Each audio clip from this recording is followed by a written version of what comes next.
प्रेम से बोलिए जितवाहन बाबा की जय। माताएं एवं बहने, मैं एक जितिया व्रत की कथा सुनाने जा रही हूँ। जीवित पुत्री का व्रत, खैर जितिया कहते हैं, खुरजितिया कहते हैं, जीवित पुत्री का व्रत कहते हैं। मैं उसी का कथा सुनाने जा रही हूँ। इस कथा को पूरा सुनिए और रहस्य जानिए। आदि नहीं, आदि सुनने में जितवाहन भगवान का अपमान होती है, पूरा सुनने में पुत्र की आयु लंबी होती है, दीर्घ आयु होती है। इसलिए कथा को पूरा सुनिए और रहस्य जानिए। जय जितवाहन बाबा, जय जितिया माई। माताएं बहने, एक राज्य में एक राजा थे। बहुत अच्छे राजा थे, बहुत महान राजा थे। राजा जो थे लोगों का भलाई करते थे। राजा के द्वार पर कोई भी जाते थे तो राजा उदास नहीं लौटने देते थे। उन्हें कुछ ना कुछ देकर ही अपने दरबार से चलाते थे। धीरे धीरे समय बीत रहा था। राजा की 7 रानी थी और राजा एक थे, लेकिन 7 रानी कैसे थी? कोई तो कारण होगा। तो राजा के एक रानी थी तो संतान नहीं जन्म लिया, तो राजा दूसरा विवाह कर लिए। धीरे धीरे 7 विवाह कर लिए। राजा साहब का 7 रानी हो गई। जब 7 रानी हो गई फिर भी राजा साहब का कोई संतान नहीं हुआ। जब संतान नहीं हुआ तो राजा बहुत दुखी रहने लगे। राजा को लगता था कि मेरा संसार में तो कुछ है ही नहीं। राजा क्रोध में दान पुण्य सब देना छोड़ दिए, पूजा पाठ करना सब छोड़ दिए। 7 रानी राजा के बड़ी उदास रहती थी, राजा भी उदास रहते थे। धीरे धीरे समय बीतता जा रहा था और राजा का मन उदास होता जा रहा था। आश्विन का महीना था, कृष्ण पक्ष सप्तमी का दिन था। जो हम लोग नहाई खाई करते हैं तो बहुत सारे बूढ़ी जवान, जिनका 1 बच्चा है, जिनका 2 बच्चा है, जिनका पोता पोती सब हो चुका है, वो सब लोग हाथ में दतवन लेके और अपना कपड़े लेकर, हाथ में लोटा लेकर सब जा रहे थे। कहाँ? नदी के अरार नदी जा रहे थे स्नान करने के लिए। कुछ लोग पूजा के भी सामान लिए हुए थे, सब जा रहे थे और जितवाहन बाबा के गीत गाते जा रहे थे सब लोग। रास्ते पर राजा साहब के घर पड़ता था। राजा साहब के घर पड़ता था तो जो रानी थी, रानी अपने छत पर से देख रही थी। रानी बोली कि आप लोग कहाँ जा रहे हैं? जब रानी का बात सुने सब लोग तो कहने लगे कि भाई, जहां हम लोग जा रहे हैं वहां आप नहीं जाइएगा। रानी कहती है कि काहे नहीं जाएंगे? तो आप तो राजा के राजघराने के हैं, कहीं नहीं जाते हैं, और हम लोग तो प्रजा हैं तो जा रहे हैं नदी स्नान करने। कहते हैं कि भाई आज सब इकट्ठा होके इतने सारे महिलाएं जा रहे हैं, आज क्या है, कुछ है? तो हाँ, आज है जीवित पुत्रिका के नहाई खाए है। जो हम लोग खैर जितिया करते हैं उसका नहाई खाए है। कहते हैं कि हम जाएंगे। कहते हैं चलना है तो चलिए। तो जब बड़ी रानी तैयार हुई तो सभे रानी कहती है कि ये रानी साहब हम चलेंगे। सब लोग जाने लगे। रानी भी पूजा पाठ के सामान ले ली। और इस में जो जितिया होता है तो आप लोग तो जानते हैं कि पूर्वज को पानी दिया जाता है, पुरखन को, जो जिनका सास नहीं है, ससुर नहीं है, माता नहीं है, पिता नहीं है, दादी सास हो गए, ये सब के पानी दिया जाता है पितरपक्ष में। कहते हैं कि पितरपक्ष में कोई शुभ काम नहीं होता है, तो ये सच बात है। लेकिन ये जीवित पुत्री का व्रत पितरपक्ष में भी किया जाता है। पूर्वजों से लोग करते आ रहे हैं तो हम लोग भी कर रहे हैं। तो सब लोग गए तो स्नान किए, स्नान करके और सब लोग अपने पूर्वज को पानी दिए और पानी उन्हें देके पूजा पाठ करके सब लोग घर आ गए। सब लोग घर आए, नहाए खाए किए। रानी जो है, रानी सातों रानी व्रत में रह गई, जीवित पुत्री का व्रत में रह गई। सवेरा हुआ तो सब लोग 12-1 बजे निकल गए घर से। नदी के आर पार एक पीपल का वृक्ष था, पीपल का वृक्ष था। सब लोग वहीं पर बैठ के और जितवाहन भगवान के गीत उत गाए, कथा उथा कहें और नदी में स्नान करके और पूजा पाठ करने लगे।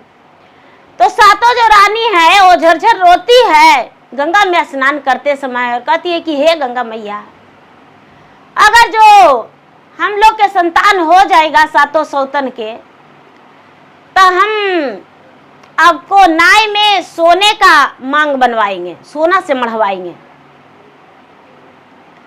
और गंगा मैया, हम जितिया अपन सोना के बनवाएंगे तो आपको भी हम सोना के जितिया परवाह करेंगे।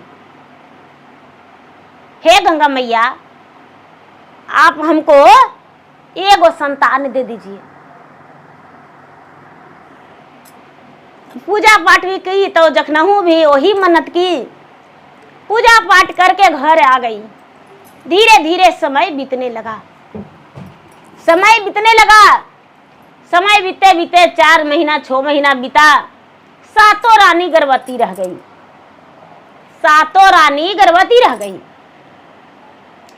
सातों रानी गर्भवती रही, कोई 1 महीना आगे पीछे ऐसे करके सातों रानी धीरे धीरे गर्भवती रह गई। समय बीते बीते बीते बीते 2 महीना 4 महीना बीता तो राजा साहब की खुशखबरी मिला। राजा साहब अपने नगर में बहुत अच्छा से खुशियां बांटे, सबको बताए। धीरे धीरे समय बीता तो रानी के ओद्र से एक लड़का जन्म लिया, बड़ी रानी के। सब लोग खुश हो गए। कुछ दिन के बाद राजा साहब के दूसरी रानी के भी लड़का हुआ, तीसरी के भी, चौथी के भी। धीरे धीरे धीरे धीरे सातों रानी के बच्चा हुआ, सातों के लड़का हुआ। सातों के लड़का हुआ तो रानी बहुत खुश हो गई। अब कहते हैं कोई भी कि आस माए, भूख माए, प्यास माए, नींद माए। सबसे बड़ी आस माए तो प्यास माए, तो भूख माए तो नींद माए। आस बड़ी बड़ा चीज होती है। गंगा मैया के आस लग गया कि हम तो उसको संतान दिए हैं, तो नाई में सोना से मढ़वाएगी और हमको सोने की जितिया देगी। गंगा मैया के तो आस लग गया। आस लग गया तो धीरे धीरे धीरे धीरे समय बीत रहा है। जितिया के दिन आ गया, लेकिन रानी जितिया व्रत नहीं की। गंगा मैया के लगा कि, जितवाहन भगवान के लगा कि अवरी में करेगी, अवरी में करेगी। धीरे धीरे धीरे धीरे बच्चा 5 साल के हो गया, 10 साल के हो गया, लेकिन रानी जितिया नहीं की।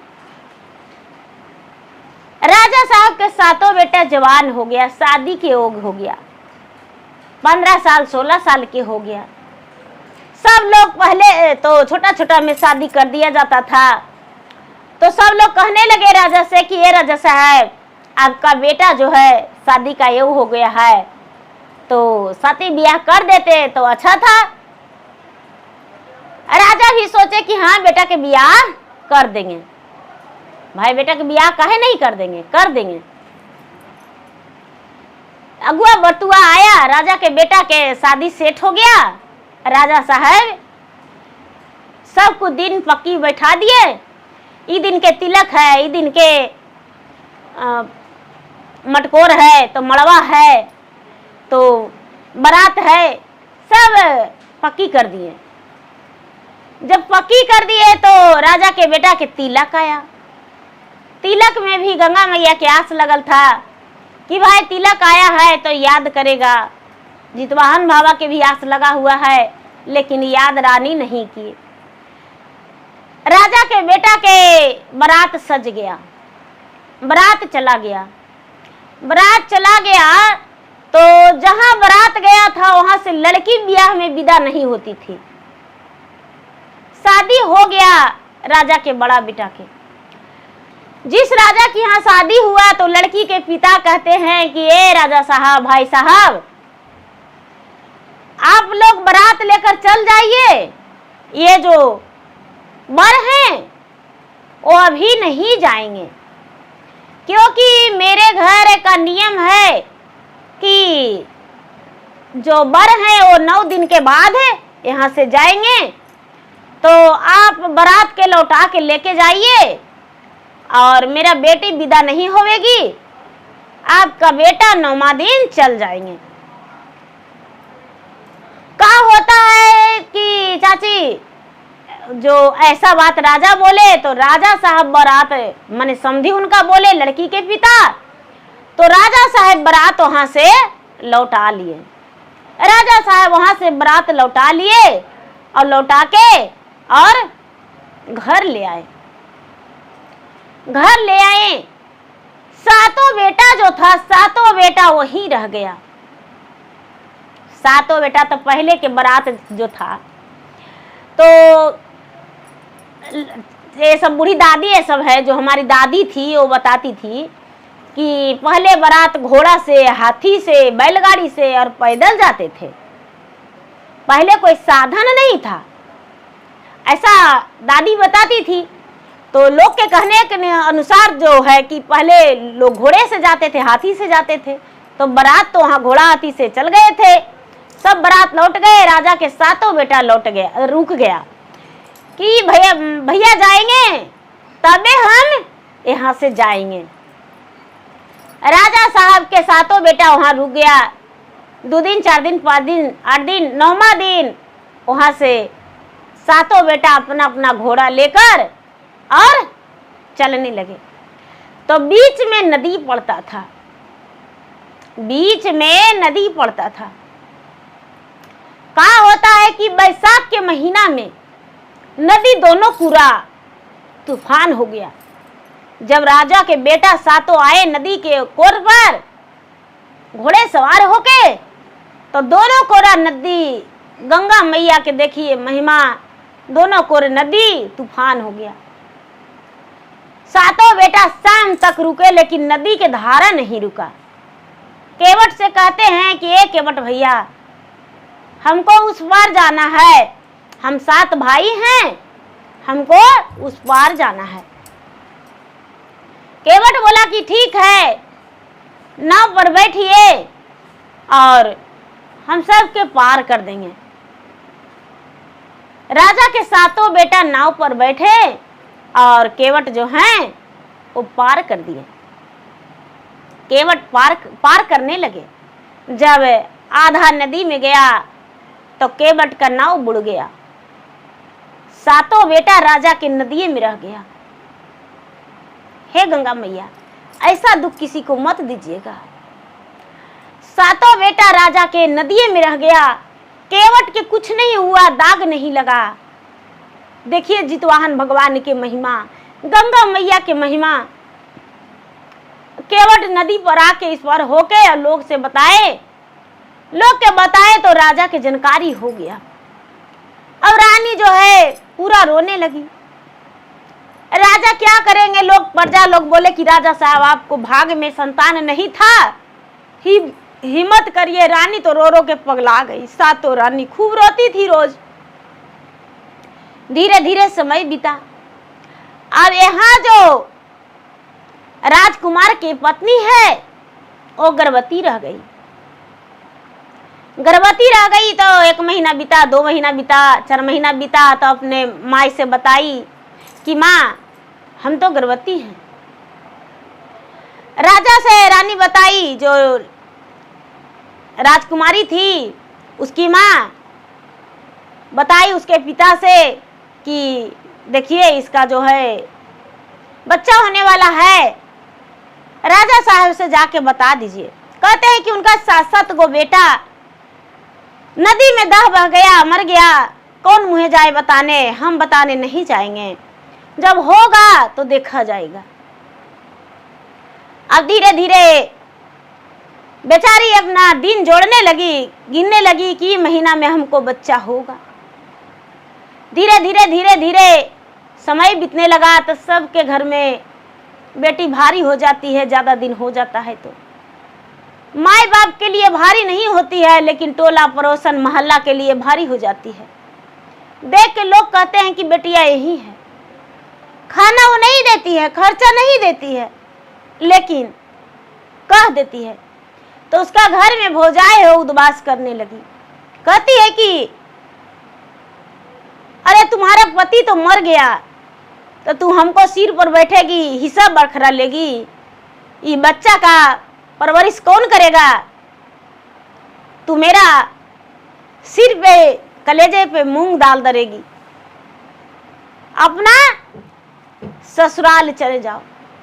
धीरे धीरे धीरे धीरे बेचारी के 9वां महीना जब बीता तो भौजाई इतना उद्वास करने लगी, इतना उद्वास करने लगी, तो बेचारी विधवा स्त्री से सहा नहीं गया, सहा नहीं गया। वो क्या करती है कि 9वां महीना पूरा चल रहा था और घर से निकल गई, एकदम पूरा दिन था उसका, शाम सुबह ऐसे करके बच्चा जन्म लेता। घर से निकल गई, अपना माँ से पूछी कि माँ मेरा ससुराल जो है, ससुर का नाम क्या है बता दूं। पूछ के और चल दी, चलते चलते चलते चलते चलते चलते चलते चलते अपना ससुराल पहुंच गई। एकदम फटा पुरान कपड़ा पहन के और अपना ससुराल पहुंच गई। अपना ससुराल जब पहुंच गई तो दरवाजा पर सातों जो सास थी, सातों बैठल थी, राजा भी थे। तब भिखारिन के रूप में पहुंची, जाके खड़ी हो गई। शाम का समय था, कहती है कि ए माँ जी हमको रात भर रहे के जगह दीजिएगा अपना घर में, देखिए ना मेरा शाम का समय हो गया और मेरा मायका दूर है, आप रहने दीजिएगा। पूछते पूछते बेचारी ससुर के घर दरबार पर पहुंच गई। सातों रानी कहती है कि नहीं नहीं नहीं रखेंगे, पता नहीं क्या किए, किस पाप के कारण मेरा सातों बेटा गंगा जी में दह गया और तुम आई हो मेरे घर रहने के लिए और पेट में तुम्हारा बच्चा है, कुछ हो जाएगा तो मुझ पे कलंक लग जाएगा, हम नहीं रखेंगे। राजा कहते हैं कि नहीं रख लो, क्या होगा रात भर रहने में। कहती है कि देखिए हमको खाना नहीं दीजिएगा, लेकिन रात बिताने के लिए जगह दे दीजिए, नहीं भी अंदर जाने का इजाजत दीजिएगा तो हम दरवाजे पर आपको दिन रात बिता लेंगे। राजा बड़ी अपना रानी से घिघियाने लगे तो रानी सातों जगह दे दी। सातों रानी जगह दे दी। जो बेचारी बहू थी विधवा, भिखारिन कहिए या तो बहू कहिए या तो उसको राजकुमारी कहिए, राजकुमारी तो उसको रही नहीं। बेचारी घर के अंदर गई, 12-1 बजा 2 बजा तो उसको दर्द शुरू हो गया। दिन पूरा होल था, दर्द शुरू हो गया। जब दर्द शुरू हुआ तो चिल्लाने लगी। चिल्लाने लगी तो रानी जाके राजा से कहती है कि ये राजा साहब देखिए हम मना कर रहे थे कि उसको मत रखिए, देखिए वो दर्द से पूरा पीड़ित है, हम क्या करें। राजा कहते अब वर्षा होने लगा, पूरा बादल गरज रहा है, पूरा घमासान वर्षा हो रहा है, इतना वर्षा हो रहा है कि बिना बादल के वर्षा गड़गड़ गरज रहा है, बिजली चमक रहा है और बारिश हो रहा है। देखिए भगवान का महिमा। वर्षा जब हो रहा है तो राजा कहते हैं कि भाई बारिश में डगरीन कैसे बुलावे जाए। हे बड़ी रानी आप ही जाके और उसका थोड़ा सा सेवा कर दीजिए, जो कि उसका बच्चा को जन्म देने में आसान पड़ जाए। क्या करती है जो बड़ी रानी है, बड़ी रानी जाती है उसके पास, उस भिखारिन के पास, और जाके और उसको सोटने लगती है। धीरे धीरे धीरे धीरे बच्चा जन्म ले लेता है। बच्चा जन्म लेता है तो जो छौ रानी है वो खटपट खटपट होने लगी। कहती है कि ये रानी, ये दीदी, थोड़ा सा हमको बचवा के दिखा दीजिए। जब बड़ी रानी बच्चा को दिखाई ये छो सौतन के, तो कहती है कि आहा, ये बच्चा का सूरत जो है, जो मेरा बड़ा बेटा था राजकुमार, वैसा मिलता है।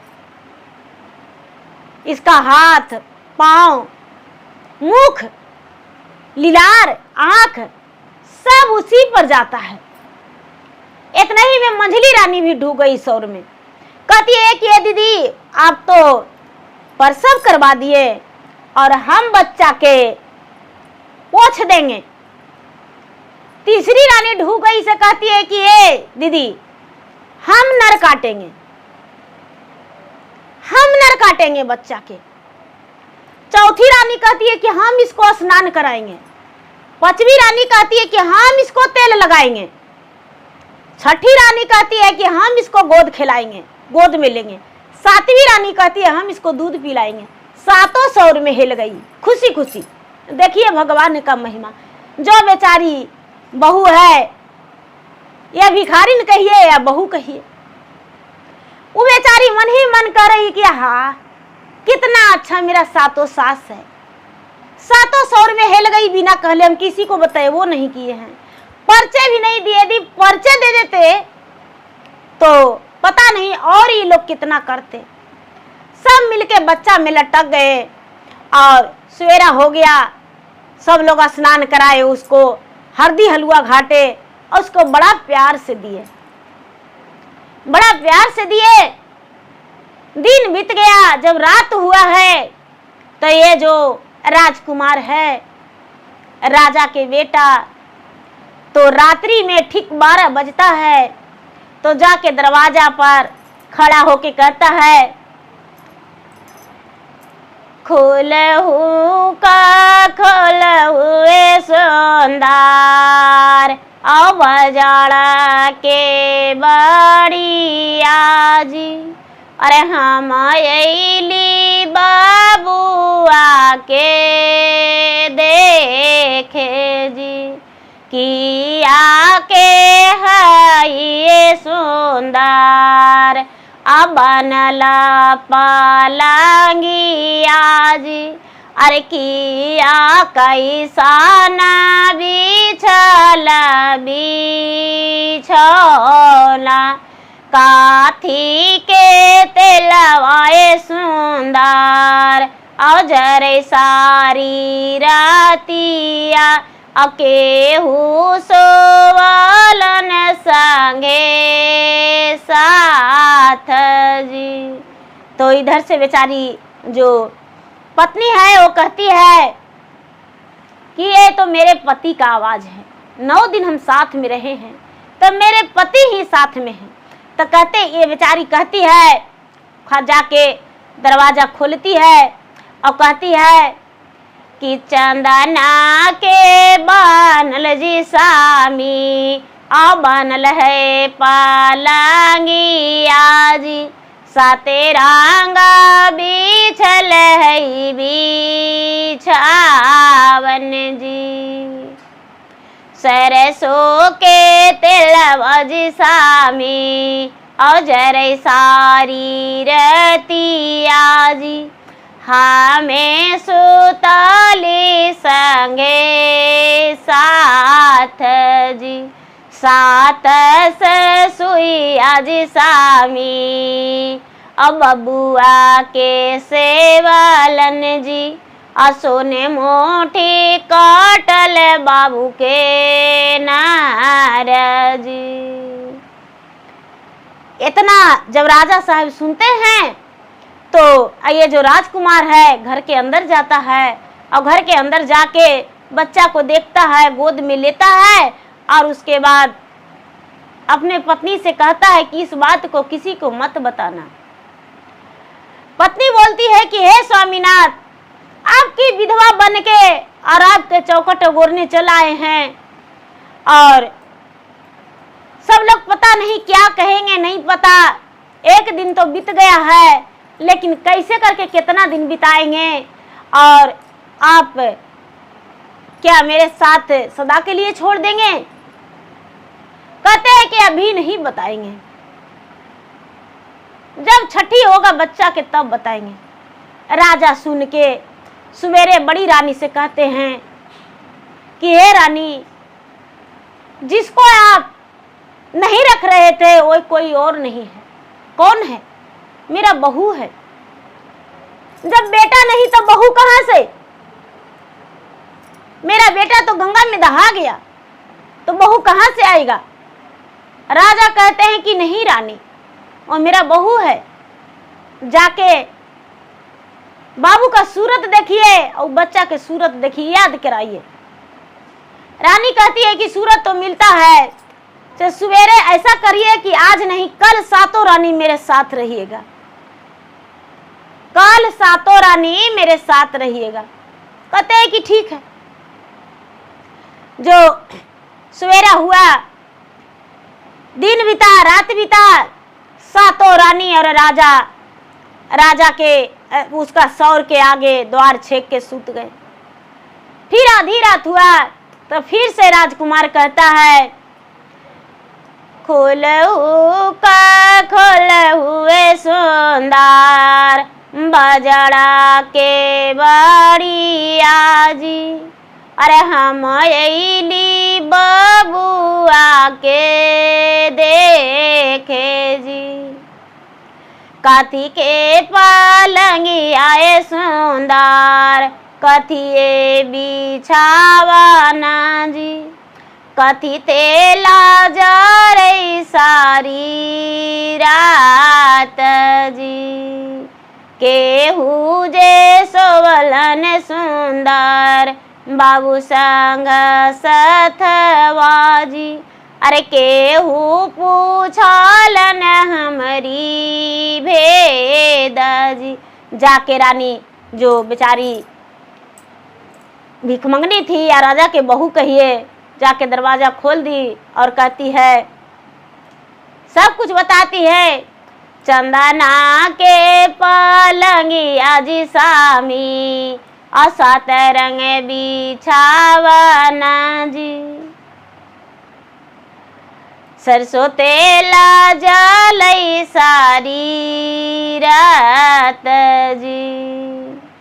हमें सोवाली संग साथ, सात ससुई अज सामी, एक मोरा पीता अर्दुअरे नाछे कलन हमार। कहते हैं कि देखिए मेरे सातों सास और मेरा ससुर जो पिता हैं वो द्वार छेक के सोए हुए हैं। दरवाजा खोल दी, राजकुमार अंदर जवाने लगे तो सातों रानी अखबारी धर ली कि बेटा तुम कहाँ रहता है और मुझे छोड़ कैसे दिया? माँ तो माँ होती है, बेटा तो बेटा होता है। राजा भी लटक गए। जो राजकुमार है वो कहता है कि माँ तुम सोच लो कि गंगा माई से जो कबूल किया वो गंगा माई की नहीं दी।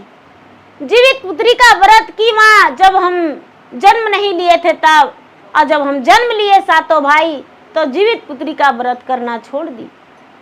इसीलिए जीवित भगवान जितवाहन भगवान नाराज हो गए और गंगा माई नाराज हो गए। गंगा माई और जितवाहन भगवान दोनों मिलके और अपना गोद में बैठा लिए हैं। माँ छठियारी करना पूरा धूमधाम से, सबको न्योता देना। जाके नदी के अरार पर भी गंगा मैया के भी जाके पूरा पकवान चढ़ा देना माँ, और गंगा मैया के भी चुंदरी दे देना, सिंगार दे देना, ढोले बाजने जाके वहां भी चढ़ाना सबके। और जीवित पुत्री का व्रत आएगा माँ तो जो तुम गच्छी हो पूरा कर देना। सातों रानी के आंख से झरझर लोर गिरने लगा। सातों रानी के झरझर लोर गिरने लगा। कहता है कि देखो माँ जो बच्चा है उसको अरार पर बैठा देना और तुम लोग जितवाहन भगवान के नाम से गंगा जी में हेल के स्नान करने लगना और हाथ में जल लेके और गंगा मैया के, सूर्य भगवान के, जितवाहन भगवान के ध्यान लगा ले रहना, भोलेनाथ के ध्यान लगा के और हाथ में जल लेके खड़ा रहना। बच्चा अरार पर बैठल रहेगा, नदी में डूबने लगेगा, डूबेगा तो डूबने देना, उठाना मत, गोद में मत लेना। कहते हैं कि ठीक है। अब जो बच्चा के छठियारी का दिन आया तो राजा रानी बड़ी धूमधाम से छठी उसका मनाए। अब तो बहू के कहाँ उठाओ कहाँ बैठाओ लग गए सातों सास दाई के बराबर बहू के, और बड़ी सेवा करने लगी, बच्चा को भी सेवा करने लगी। गांव प्रजा जो है कहते हैं कि बाप रे राजा कितना दयालु है, एगो भीख मांगने वाली आई है, उसको बच्चा जन्म लिया है, ऐसे राजा रानी सब दाई के बराबर एकदम उसको सेवा करने लग रहे हैं कि राजे हैं जो दाई है वो ही रानी है, कितना उसको सेवा संस्कार कर रहे हैं। क्या होता है कि धीरे धीरे छठियारी तो हो जाता है, धूमधाम से राजा मना लेते हैं, धीरे धीरे समय बीतता है, बच्चा बड़ा होने लगता है और जीवित पुत्री का व्रत आ जाता है, आश्विन का महीना आ जाता है। आठों सातों जो रानी है और बेचारी जो विधवा स्त्री थी, भिखारिन थी, बहू, वो जाके आठों नदी में स्नान करती है, जितवाहन भगवान के नाम से जल देती है, अपने पूर्वजों को जल देती है और दतवन देती है। उसके बाद अष्टमी के दिन बड़ी धूमधाम से जो रानी है, सातों रानी नाव में सोना से नाव के मढ़वाती है, सोना से नाव के मढ़वाती उसका मांग में, और सब जीवित पुत्री का जीवित वाहन जितिया जो लॉकेट पहनते हैं, जितिया बनवा के आठों रानी अपना हाथ में लेकर स्नान करके और धारा जा रहा है, खड़ा है आठों रानी, सात सास एक बहू और बच्चा के अरार पर बैठा दिया, पूजा पाठ करके और बच्चा के अरार पर बैठा दिया। गंगा के धारा बह रहा है, बच्चा रो रहा है, चिल्ला रहा है, लेकिन आठों में से कोई भी आंख नहीं खोल रहा है, कोई नहीं खोल रही है आंख कि हम आंख खोल के बच्चा को देखें, बच्चा रो रहा है। गंगा माँ जो हैं वो कह रहे हैं कि अरे किसका बच्चा है, बच्चा तो मर जाएगा, किसका बच्चा है। गंगा मैया जाके और बच्चा को गोद में लेके बुढ़िया के रूप धारण करके प्रकट होके बच्चा को गोद में ले लेते हैं। बच्चा नदी में गिर जाता है, उसको गोद में ले लेते हैं और जाके उसको डांट के रानी के कहते हैं कि अरे जिसके लिए व्रत की हो वो तो गंगा में डूब जाएगा, मर जाएगा, तो व्रत किस लिए की हो। सातों रानी कहती है कि हे गंगा मैया, जैसे सात पुत्र के अपना गोद में बैठा लिए वैसे इसको भी गोद में बैठा लीजिए। जब जिसका पिता नहीं तो बड़ा होगा तो हमसे पूछेगा तो हम क्या उसको जवाब देंगे। और इतना कह के और सातों रानी गंगा मैया के गले में जितिया जो है जितवाहन होता है वो पहना दी, लॉकेट पहना दी और गंगा मैया के गोड़ में लटक गई, सातों मिल के गोड़ में लटक गई। गंगा मैया जो है सातों आठों के कहते हैं कि सुहागवती रहो, पुत्रवर्ती रहो, मुख भरा आशीर्वाद दे दिए। सातों जो है आठों वहां पर खड़ी हो गई और गंगा मैया कहते हैं कि जाओ घाट पर, जाओ अपना पुत्र को बहू जो थी ले ली गोद में और गई अरार पर तो जितिया भगवान के पूजा करने लगी। गंगा के घाट पर जो कलसा धर के और वहाँ पर जितवाहन रखते हैं, फल रखते हैं ना, तो वहाँ पर पूजा करने लगी। जो बरियार के पूजा करते हैं, बरियार को तो पूजा करते हैं, तो वहाँ पर पूजा करने लगे तो सातों बेटा रानी के प्रकट हो गया। रानी जो है अपना अपना बेटा के गले से लगा के, सीने से लगा के और रोने लगी कि बेटा तू कहाँ चला गया था। बेटा कहता है कि माँ हम नहीं चले गए थे, भूल तो तुमने किया, जो गंगा मैया से गछ के अब पूरा नहीं की। इसीलिए माँ किसी को गछ के और आस करके निराशा नहीं करना चाहिए। तूने तो गंगा मैया के और जितवाहन भगवान के आस लगा के और फिर व्रत नहीं किया। जब निसंतान थी तो व्रत की, और जब संतान हो गया तो व्रत नहीं की। माँ कभी भूल कर ऐसा नहीं करना चाहिए। अब तो बेचारी जो विधवा की जिंदगी बिता रही थी, राजकुमारी जो 9 दिन सिर्फ अपने पति के साथ बिताई थी, अपने पति में लटक के गले में रोने लगी। सारे लोग जुट गए, कहते हैं कि अरे राजा के बेटा सातो कहां से आ गया गंगा जी के घाट पर। सातो रानी जितिया व्रत की कहियो नहीं की थी, बाल बच्चा नहीं था तो की थी, और अब देखिए इस बार जितिया व्रत की तो राजा के सातों बेटा आ गया। राजा साहब के जानकारी हुआ, ढोल बाजन लेके नदी के आरार पर गए, खूब ढोल बाजन नाच मोजरा करवाए और उसके बाद सातों बेटा के वहां से लाए, सातों बेटा के अपना घर लाए। राजा साहब बड़ी बधाई खुशी मनाए। सुबह में सब कोई पूजा पाठ करके गाय का दूध से पारण किए। अब रानी जो है, कोई भी पूछने लगे कि भाई आपका बेटा कैसे जीवित हो गया, तो रानी कहती है कि जीवित पुत्री का व्रत किए तो मेरा बेटा जीवित हो गया, मरकर भी जीवित हो गया। धीरे धीरे समय बीता, राजा और 6 बेटा के ब्याह कर दिए। अब तो राजा के घर में 7 गो बेटा, 7 गो पुतो, पोता पोती से घर भर गया। राजा के तो घर में एक बरियाती के परिवार हो गए, कोई कमी नहीं। राजा जो है खुश रहने लगे और लोगों से सबसे बताने लगे कि भाई खैर जितिया जरूरी करना चाहिए, जो संतान वाली है वो भी और जिनका संतान नहीं है वो भी करके और भगवान से आराधना करे कि हे भगवान मेरे गोद में संतान दे दीजिए। और भगवान उनका पुकार सुन लेते हैं और भगवान उन्हें संतान देते हैं। जितवाहन भगवान उसे संतान दे देते हैं और वो भी पुत्रवान हो जाती है। तो माताएं एवं बहनें, यदि मेरा कथा अच्छा लगा हो तो मेरा कथा को लाइक करें, शेयर करें।